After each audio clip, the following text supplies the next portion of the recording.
Jatend migao mar arita kwe Kipchumba Murkomen kod tend obila ma pacho ka owacho ni apisas mane okwalo nyamburko e tesend obila ma Maseno e kaunti ma Kisumu ibiro maknegi bura kendo teng' lwetgi mogo. Murkomen kaloso kod ute mafwambo Mandera okoni okang' ma kamano biro duoko chien okenge ma obila donjore godo kod njore ka gitimo tijegi. Magitimore kanyoro bende maromo obila 11 nyomaki kitudo kod njore mopogore opogore e kaunti ma Kisumu kod Kiambu. Nonro ewi nyamburko mar jaohala mane okwal Machakos kendo yudore e tesend obila ma Maseno kapok kaeto chako lal kendo dhi nyime.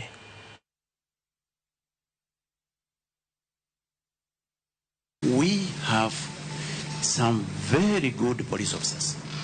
However, like every other society, we also have a few who have got problems.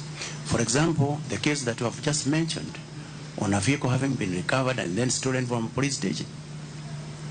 And the DCI has said we have already arrested 8 police officers who are connected to that criminal offense, and the investigations are ongoing. For the case, for the Kiambu case that have also been referred here, we have already arrested 3 police officers.